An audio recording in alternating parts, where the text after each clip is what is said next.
My name's Charlie Bookout.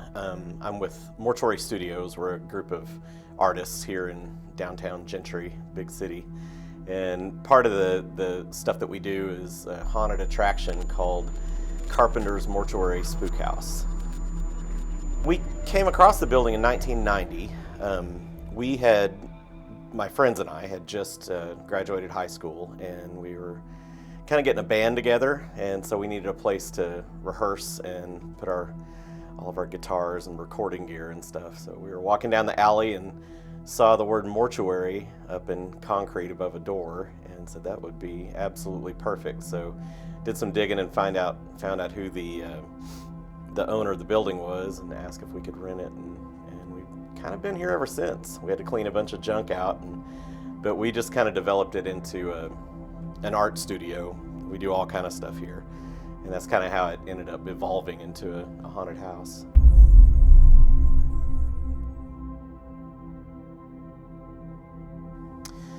So the Carpenter family, to go back all that way, arrived in what would become Gentry. It wasn't even known as Gentry at the time. In the late 1890s, the old man was I.W. Carpenter, the original kind of patriarch of the family. He immediately set about creating several different retail spaces around the area, selling the kinds of things that you would expect to buy in the 1890s, ice and horse feed and stuff like that. In the late 1890s, they eventually settled on a property that was on this exact corner of Rust and Main, and it was a wooden structure. And he had two sons, Ray and Roy, and Ray was a mortician, which wasn't totally uncommon back then, to have a retail space where you also embalmed bodies, but that's what this was. The brothers, Ray and Roy, took over the business, and finally it dissolved in the late 1920s.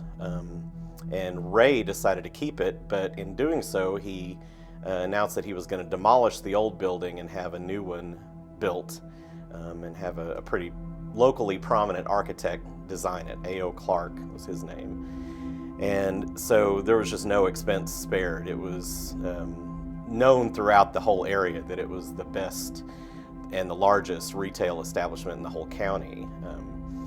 And this A.O. Clark is the same architect that's responsible for county courthouses and big churches and all kind of stuff that's around. And so oddly, Ray, after having built this building, only lived for an additional 4 years.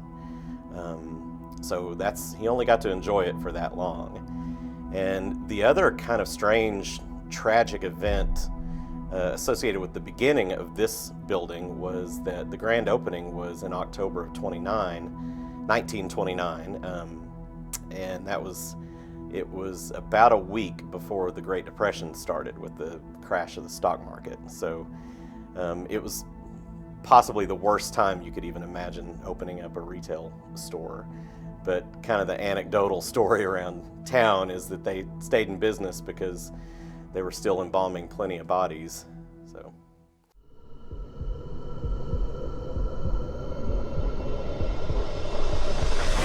Back in the 90s, I used to spend the night up here a lot. I'd be working on a project and just sack out up here. We had beds where we could. And one morning, just before daylight, I woke up. I was in a bed in here in the main room, and a ball of light, a little bit bigger than a basketball, floated through, and wasn't reflecting off the piano that was in there that had a shiny surface. Just floated across the room and then disappeared.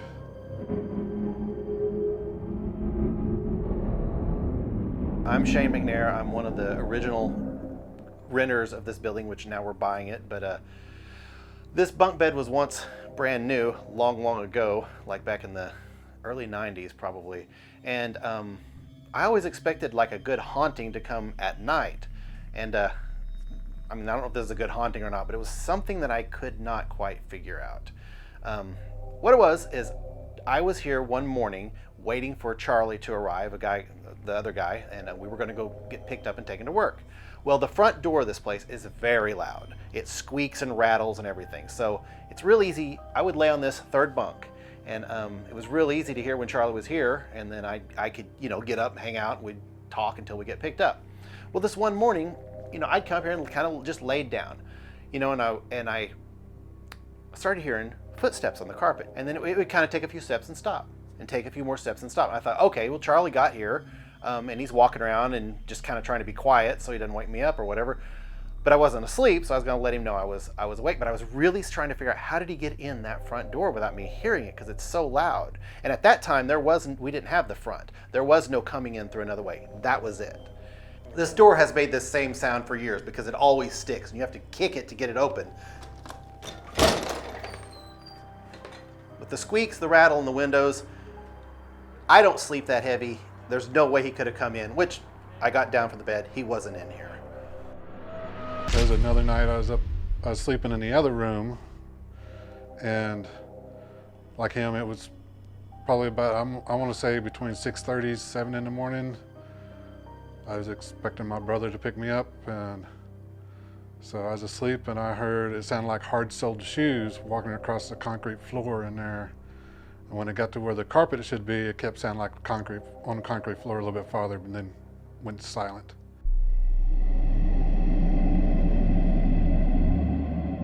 So after Ray died, his son Dale, who would inherit the place, was far too young to run it. And so Ray's widow and his brother ended up running it for several years until Dale was old enough to take it over. And he ran it until he was a very old man in 1974.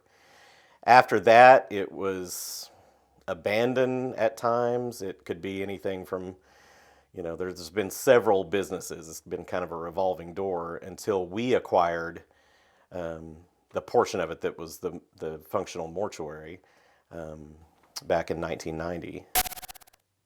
The building has changed a lot since the time it was open as a mercantile and a functioning funeral home. One thing is this sink. We know this was definitely the embalming room. We've had plenty of people that are elderly, they've passed on now, but whenever we first acquired the building, we would be visited by older people that would tell us, yeah, this is where we had grandma's funeral or whatever. And they would all confirm that this was the embalming room. And so there's this gigantic sink that is in no way hooked up to city plumbing anymore, hasn't been for years. We just use it to drain the humidity out of the air conditioner. It's just the air conditioner drain now. But the size of that P-trap, there was a lot of stuff going down into the sewer back then. So the folks with the Arkansas Heritage, the historical people that we went through to have the building placed on the National Register, when they came up and did their survey of it, they were pointing out how the windows, and there's 4 in this very small room, there's 4 windows that lets in a lot of natural light, but that they're quite a bit higher than the rest of the buildings that are in what would have been the funeral chapel, so that they could have the windows open during the summer while they were working on somebody, but that people walking down the alley or whatever wouldn't have a clear view of something they didn't need to be seeing. So that's another design, part of the building.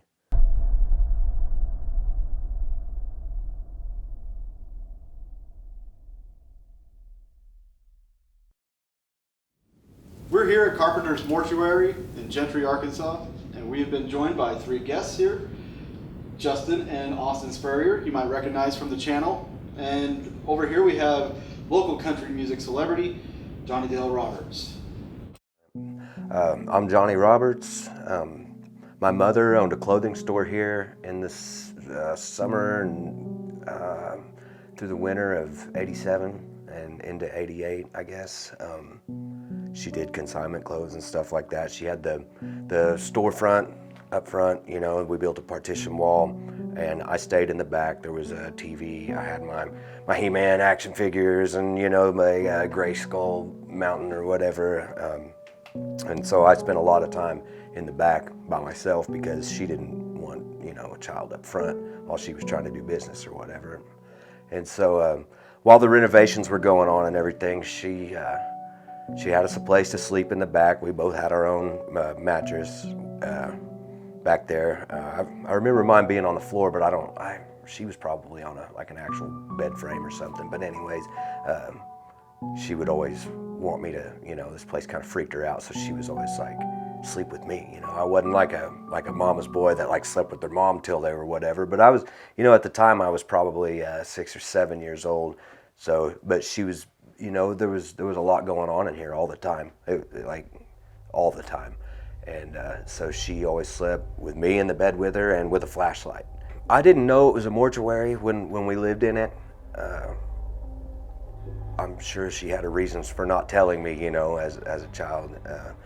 But I always remembered it being, you know, having multiple presence in here. And so whenever I was older and I was driving around and I was showing this girl from out of town, I was showing her around and said, my mom used to own this store right here and whatever. And we drove down this side street and you see mortuary over the back door. And I'm like, you know, that's when it all kind of clicked. I was like, oh my gosh, you know, this all does make sense now, you know. And so ever since then, I've wanted to come back, but not too long ago, I say not too long ago, I watched a movie where a couple were haunted, and whenever they had got a hold of a priest or whatever, the priest said, it's not the houses that you're living in. The guy was actually haunted, you know, and I strongly believe that something came with me when we left this place. I still believe it. My entire family knows about it, and it's followed me to every single home that I've had, you know, since then. Man, there were constantly noises, and it was, you know, it was basically typical stuff that you hear in these kinds of stories, footsteps every now and then, but a lot of bangs. Like the banging parts, it sounded aggressive because it would hit hard, you know, whatever it was. And the other side, or the middle side of the building, had just old stacked furniture in there. And that's where the bathroom was at, you know? So we would have to walk out of our little section that my mom rented and go next door to use the bathroom. And that's where I felt like an actual negative presence. I didn't feel a negative presence where we stayed. I just felt a presence, or just acknowledged a presence, but that over there scared me, you know, as where this didn't really scare me, but where the furniture stuff was piled up at, where we had to go to the bathroom, and like anytime I had to go over there, it was like get in and out as quick as you can. And if I had to go in there and I was going to be a minute, I would go to the cafe across the street, because I wouldn't sit in there that long to do my business, you know, because I was so scared of whatever. And with the doors closed, and it would be, like I said, it was 24/7. It never stopped. There was always banging. There was always whispering. There was always some kind of racket going on, you know. You know, I don't know if it's more of you know, can I drop this back off here, you know, or do they remember me as a child? You know, just it's piqued my curiosity, because it used to mess with me, or they used to mess with me so hardcore as a little kid. And I've, you know, supposedly children are hypersensitive to the supernatural and things like that. And yeah, I've always wanted to come back and see what would happen.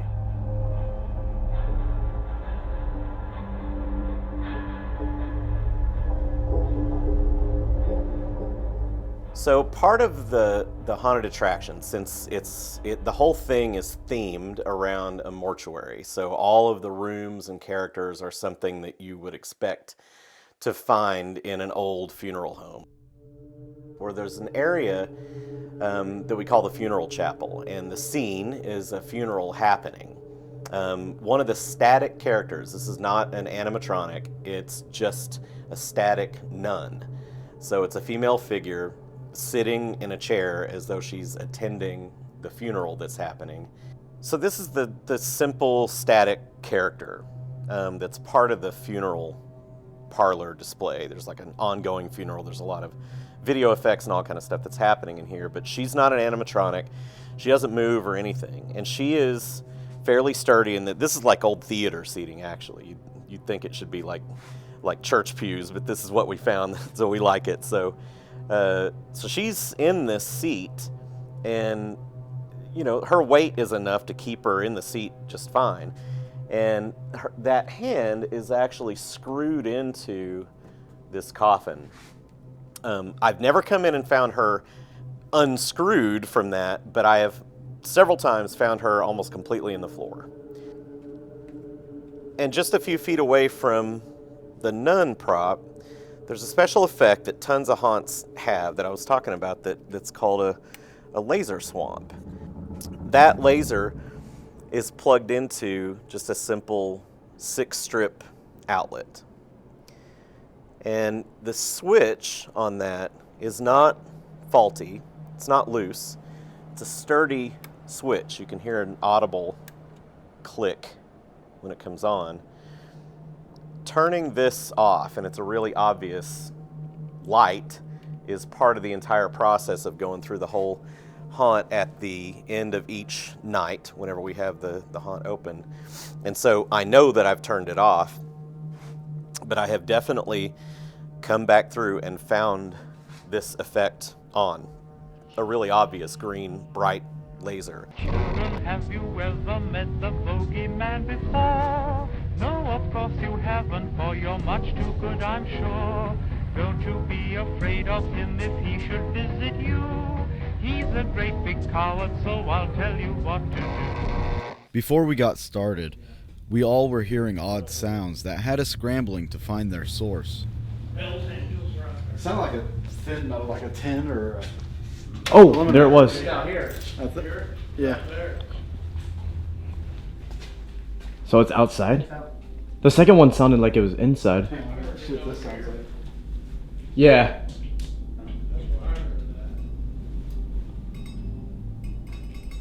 It's not it, is it? No, this was out. I'm pretty sure this was outside when I heard it. Yep, right here. Oh, it's right by the door. What is it? Wind's probably pushing something. That is the door. Yeah. There's some kind of sound coming out of the room that way. I've heard it twice now. That's where I heard the voice. Yeah. I keep hearing, that's 2 times I've heard that now. I don't know my way around here, so. Oh, there's a step.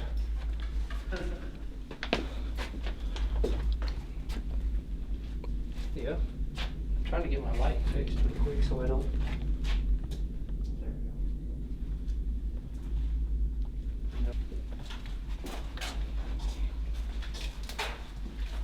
Hello.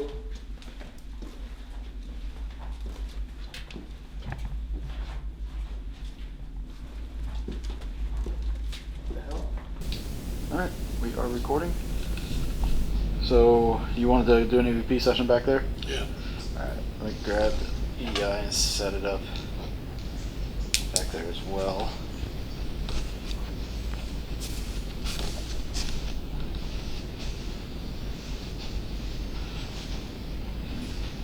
Set this over here. Turn this on. And then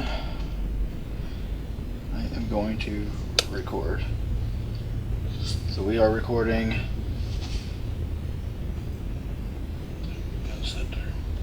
Maybe we go. Set mine right here. Okay. All right.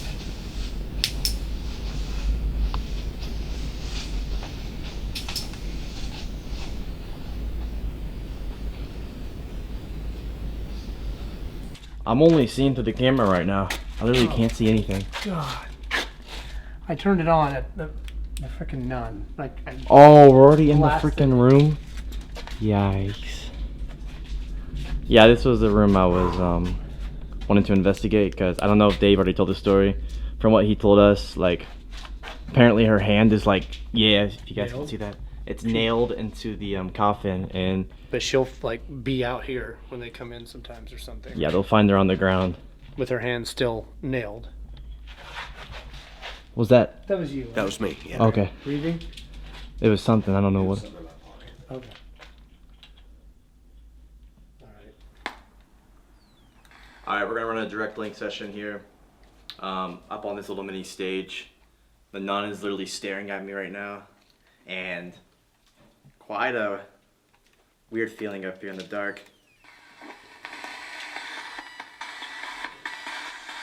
And is the volume up pretty good on that one, or can we change the volume on that one? It's all the way up. Okay. Just try to aim it this way as much as you can. Hello?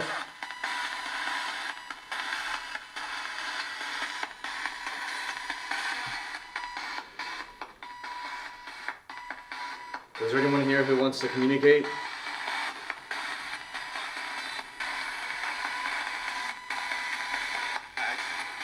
Did you say I do? I do. Let's start off by getting your names. What is your name? What? I'm Is walking, that you? I'm walking. Oh, okay.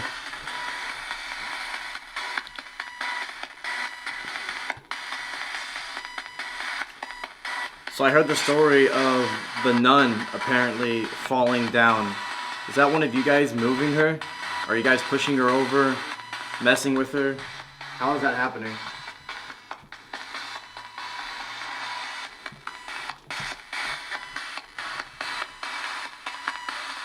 Can you give us a sign of your presence? A noise?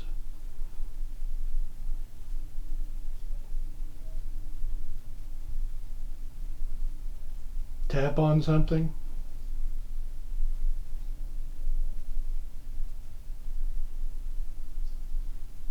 There's an orange and gray device over here on the sink.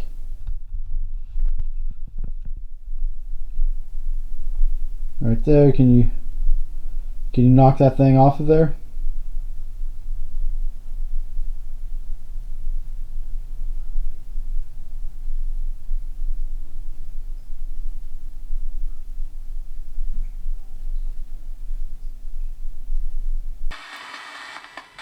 Is there anyone you want to speak to in this room right now?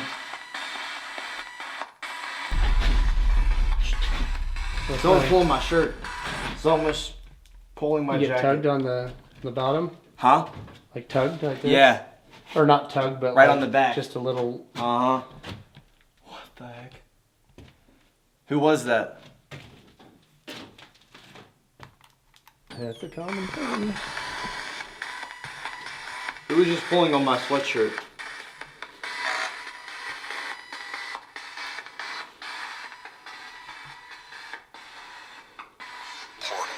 Whoa. What is it? Portal. Portal. Portal.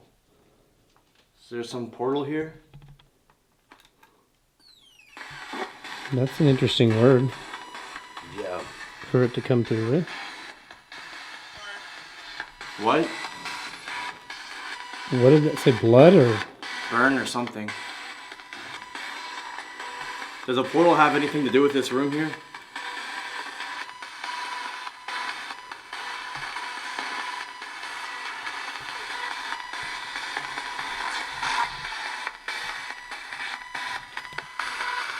What happened in this spot? Right here where we're standing. What happened here many years ago? Anything? You getting jumpy? Dude, there's just weird like static on my arm.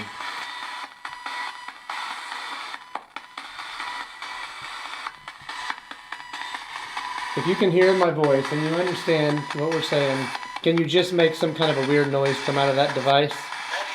What? Whoa. Betty!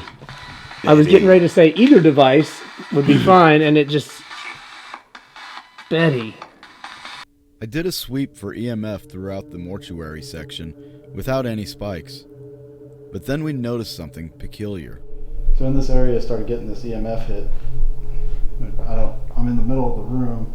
I don't know what's contributing to it, so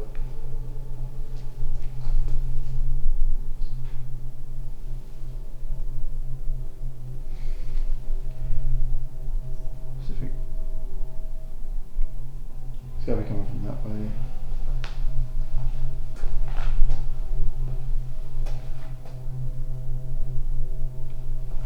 No way this is like picking up power lines.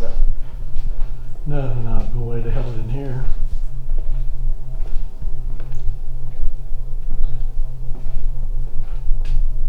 I mean, it's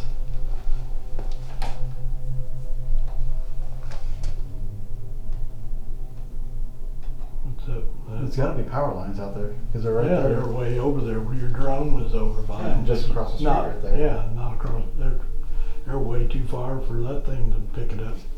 Apparently not.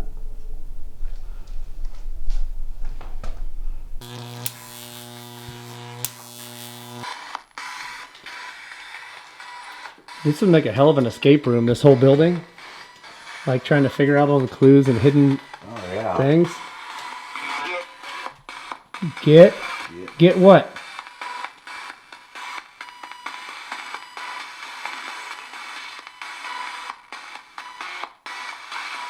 Can you please finish? Oh, what did it say? He's back?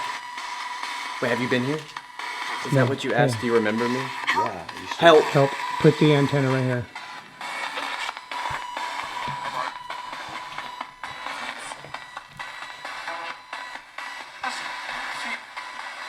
Do you have anything to say to us?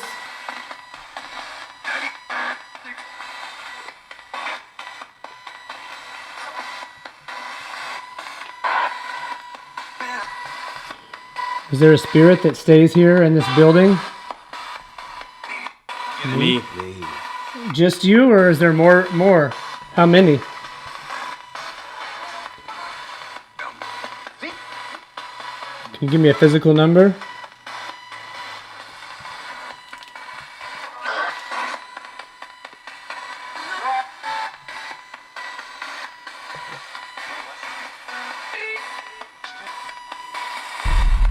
Got that. I don't know what's going on. That's never happened. What? Like the tugging. I see. I type get deal. that little. I get that a lot, where they just touch the shirt and it feels like it's moved. Is someone touching my sweatshirt? Is someone touching my sweatshirt? Okay, yes. Okay.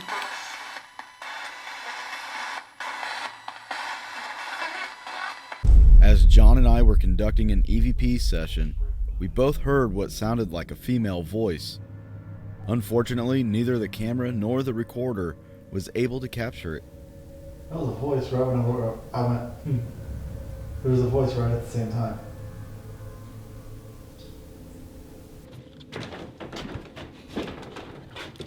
Oh my God! We just did a spirit session in this orbs room.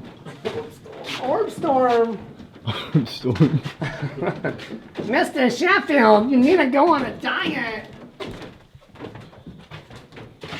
It's so crazy, man. When we used to live here, I swear, dude, there was talking all the time. Just whispers, talking. You could always hear people. In this building? In this building. So you've been in this building? I've I don't lived know in this building. Okay, see, I don't know the whole story. Yeah, I lived here whenever I was in 87 and 88.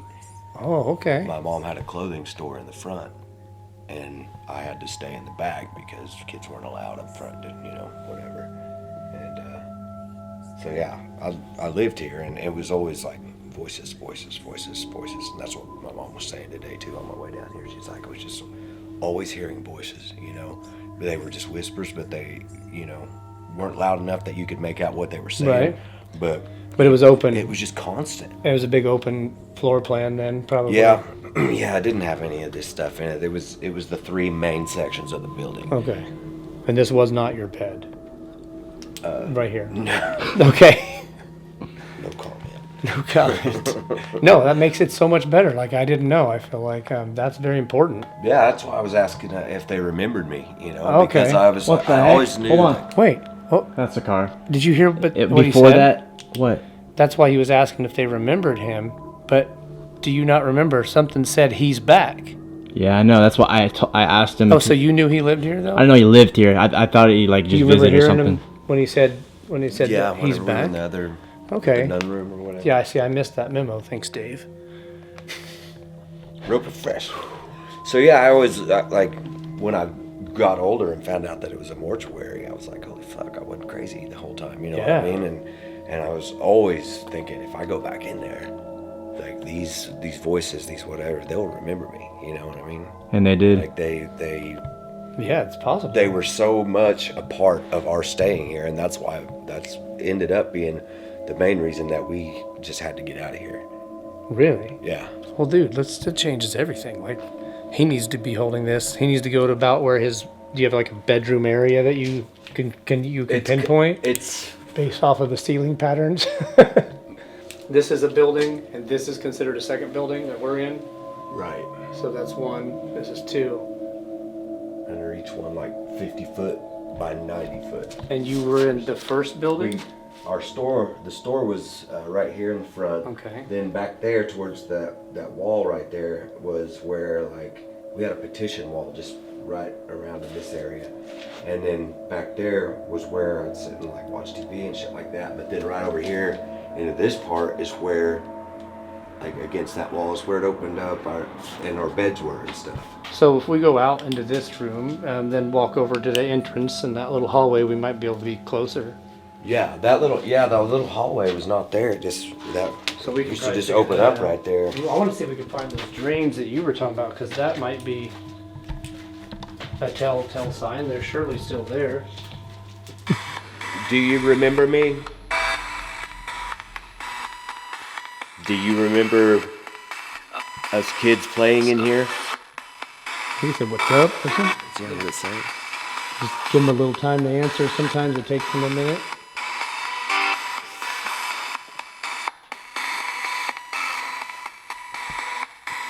Do you remember when my mother and I lived here?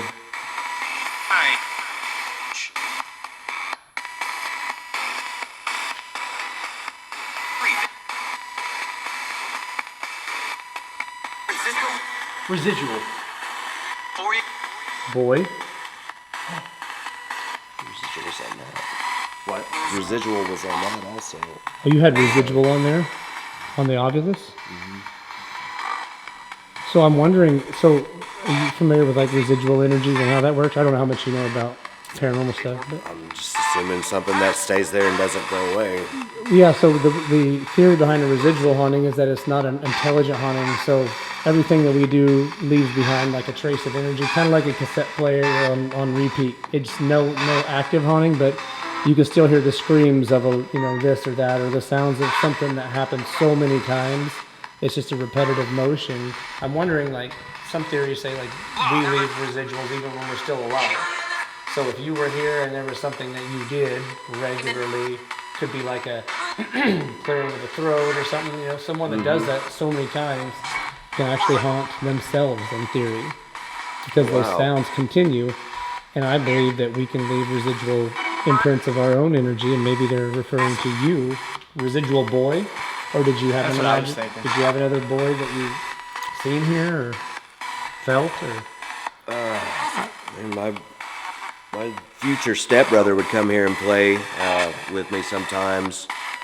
His dad was the one that built the wall that used to be there. But I was telling Dave that I felt like I took something followed me from this place because like. Every place I've ever lived has had some kind of entity. The house that I bought, I helped build. There's never been tragedy, there's never been a death, there's never been anything, And so I think that like I've been haunted or whatever you want to call it. Yeah, exactly. And the only place I could ever think of it coming from would be this place, which was probably abundant with all kinds of...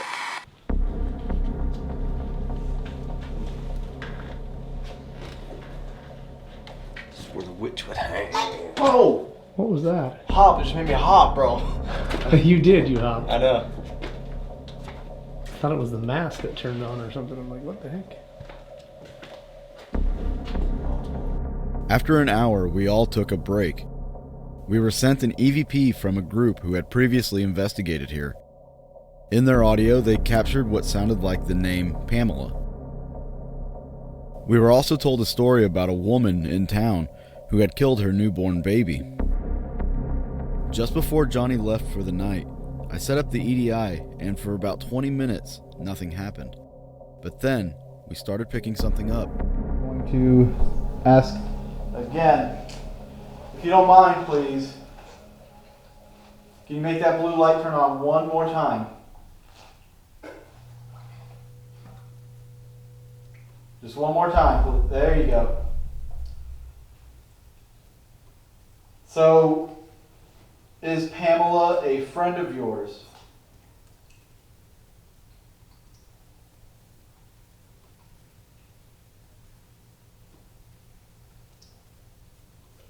Is Pamela your baby?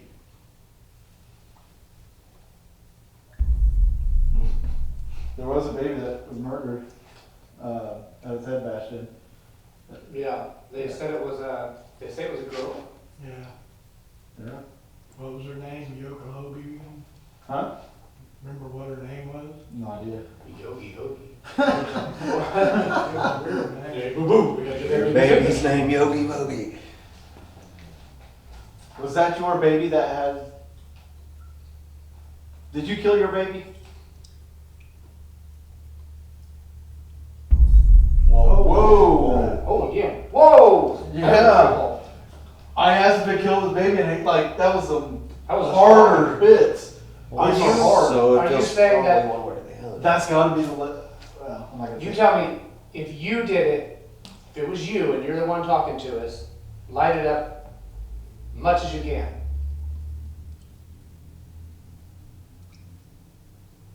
No, right now, all the way. Come on.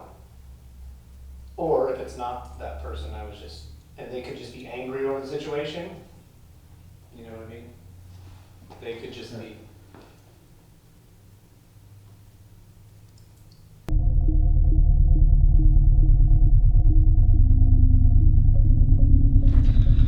All right, now the mic is on. So Austin is doing a sensory deprivation experiment here with the direct link, and this is what he hears. Very loud. And we can also hear it externally as well, so. All right. And he's actually here in this room.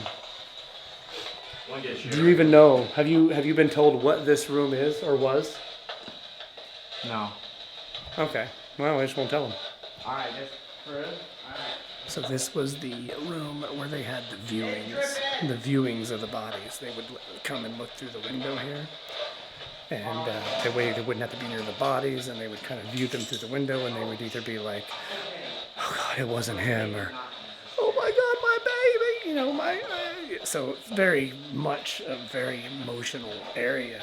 You can imagine this window has probably captured a lot of emotion. Energy. Captured the energy. All right, spirits. Now let's try that again. Can you tell me how many spirits are here with this physical number, please?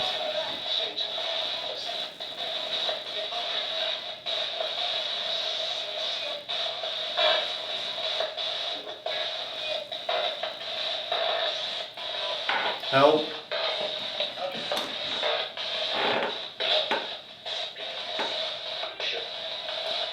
So he is blindfolded now. Spirits.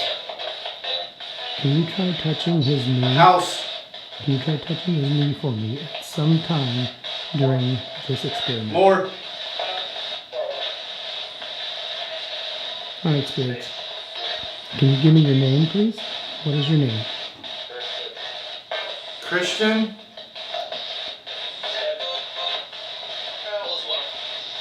Are you saying that your name is Christian?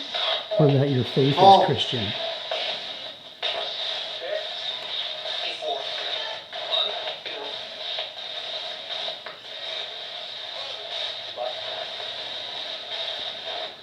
Why are you here?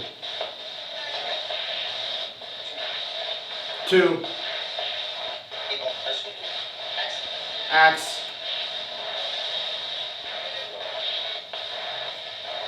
Can you tell me, spirits, can you tell me, please, what happened in this room? More. Watching.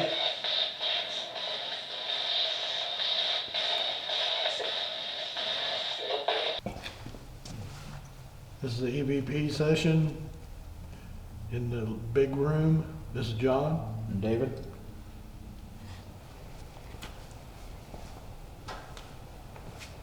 So right now, we're running the FLIR thermal imaging. And John, if you want to lead a EVP session, I'm just going to kind of walk around, see Okay. what I get here. Yeah, this is John, and that's Dave over there. We don't mean any harm. We're just here to see what spirits reside in this building. Are there any spirits that would like to speak with us?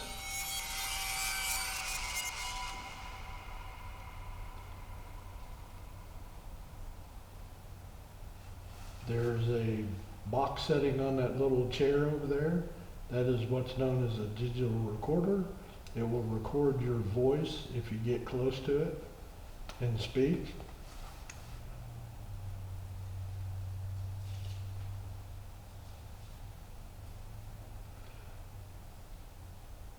Are there any old store customers that used to come in here shopping?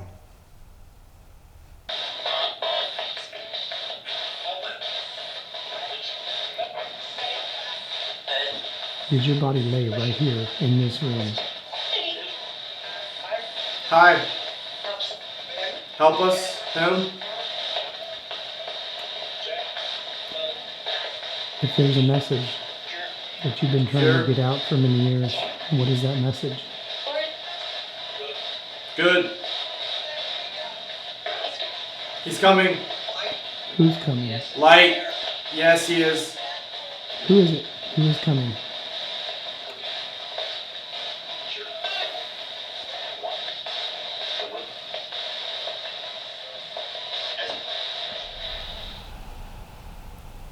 With the traffic the way it is, maybe we better go inside a little further where it's going to block out some of that noise, you think? Whatever. Creepy motherfucker. He looks so creepy with this thermal. Yeah, let's do that. The night had an interesting start. Between personal experiences and captured anomalies, it would seem that whoever is here is trying to communicate. And this was just the beginning.